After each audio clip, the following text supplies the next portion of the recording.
Welcome to విందు భోజనం. ఈరోజు రెసిపీ రొయ్య పొట్టు మామిడికాయ. ఇది నెల్లూరోళ్ళకి బాగా తెలిసిన కూర. ఇది ఎలా చేసుకోవాలో చూద్దాం.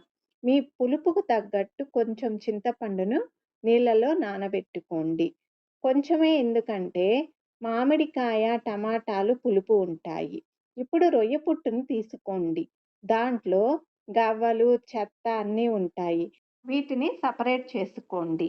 రొయ్య పట్టుని ప్యాన్‌లో డ్రై రోస్ట్ చేసుకోండి. చూస్తున్నారు కదా ఎంత ఇసుక ఉందో. దీన్ని ఎలా క్లీన్ చేసుకోవాలో కూడా చూపిస్తాను.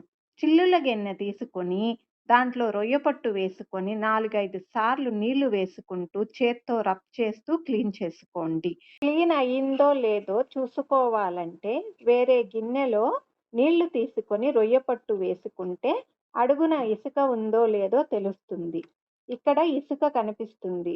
అంటే మళ్ళీ 2, 3 సార్లు క్లీన్ చేసుకుంటే సరిపోతుంది. రొయ్య పొట్టు క్లీన్ చేసుకుంటే ఈజీగా అయిపోతుంది ఈ కూర. క్లీన్ చేసుకోవటమే కష్టం. ఇప్పుడు ప్యాన్‌ని స్టవ్ మీద పెట్టుకోండి. నూనె వేసి వేడయ్యాక ఆవాలు, జీలకర్ర వేసుకోండి. అవి వేడయ్యాక 2 ఆనియన్స్ తీసుకొని చిన్న చిన్న ముక్కలు చేసుకొని వేయించుకోండి. 2 టమాటాలను వేసుకొని మెత్తగా మగ్గాక పసుపు, కారం, ఉప్పు వేసుకొని కలుపుకోండి. ఇప్పుడు క్లీన్ చేసుకున్న రొయ్య పొట్టును కూడా వేసుకోండి. దీన్ని బాగా కలుపుకోండి. తర్వాత మామిడి ముక్కలను వేసి చింతపండు రసాన్ని వేసుకొని కొంచెం నీళ్లను పోసుకోండి. ముక్కలు ఉడకాలి కదా! మూత పెట్టుకొని వేయించుకోండి. మధ్య మధ్యలో మూత తీస్తూ కూరను కలుపుకోవాలి. నీళ్లు అంతా ఇంకిపోయిన తరువాత కరివేపాకును వేసుకోండి.